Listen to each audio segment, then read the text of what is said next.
इसी तरह कुछ दिन बीत जाते हैं और राजू के जन्मदिन पर घर में मलाई कोफ्ता, चाप, पनीर, छोले, रायता, पराठे, खीर सब बनाया जाता है। साथ ही नेहा के परिवार को भी बुलाया जाता है और उस दिन सुमित्रा एक कांच का नया डिनर सेट निकाल कर अपनी बहू को देती है।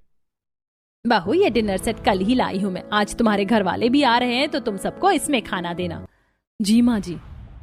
फिर से नया डिनर सेट निकाल दिया। और ये तो इतना नाजुक है, अगर एक टूट गया तो दादी जी पूरा घर सर पर उठा लेंगी। मैं तो आज एक बर्तन नहीं धोऊंगी।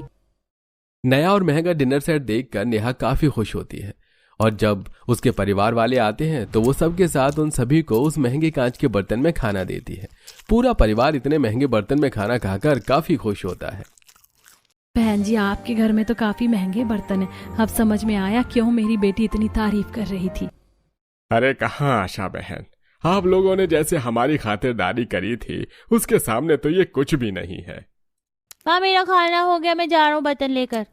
इतना बोलकर राजू अपनी प्लेट लेकर रसोई में जाता है और जब वो बर्तन रखता है तो उसके हाथ सिंक तक नहीं पहुंच पाते, जिससे वो प्लेट जमीन पर गिरकर टूट जाती है। बर्तन टूटने की आवाज से काजल रसोई में जाती है और देखती है कि गैस पर रखा दूध भी बुरी तरह से जल चुका है।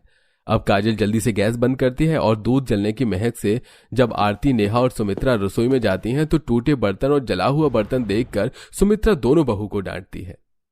बड़ी बहू छोटी बहू के माता पिता आए हैं, पहली बार यहाँ। वो घर के और कामों में बिजी थी, कम से कम तुम्हें तो दूध का ख्याल रखना चाहिए था ना। और देखो तुम्हारे बेटे ने क्या किया, इतना महंगा बर्तन तोड़ दिया।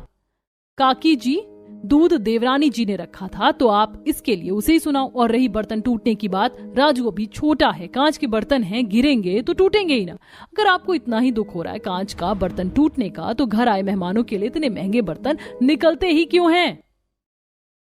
दीदी, माँ जी, बस भी कीजिए, सारे बर्तन मैं साफ कर लूंगी। एक बार फिर आरती काम से बचने के लिए लड़ाई कर लेती है, जिस वजह से नेहा अपने मायके वालों से बात न करके रसोई में ही ढेर सारे बर्तन धोती है। और जब वो दूध का जला बर्तन साफ कर रही होती है तो खुद से कहती है, आज मेरे मायके वाले आए थे, सोचा था उन्हें महंगे बर्तन में खाना दूंगी, बाद में उनसे बात करूंगी, शो ऑफ करूंगी, पर यहाँ तो दूध का जला हुआ बर्तन ही मुझसे साफ नहीं हो रहा है। कहीं ऐसा ना हो कि मैं बर्तन धोते रह जाऊं और मेरे मायके वाले बिना मुझसे मिले चले जाएं। कांच के बर्तन से तो अच्छा मेरा बिना बर्तन का मायका था। कम से कम वहां बर्तन धोने की जिम्मेदारी तो नहीं थी। पत्ते पर खाओ और फेंक दो, पर यहाँ खाने के बाद पूरे दिन बस बर्तन मांजते रहो। नेहा सारे बर्तन धोकर बाहर आती है और वो देखती है कि उसके मायके वाले जाने के लिए दरवाजे पर खड़े हैं। चलो दीदी, तुम्हें काम से फुर्सत तो मिली, वरना हमें तो लगा कि हम चले जाएंगे और तुमसे मिल भी नहीं पाएंगे। अच्छा, अब आप सब हमें जाने की इजाजत दीजिए।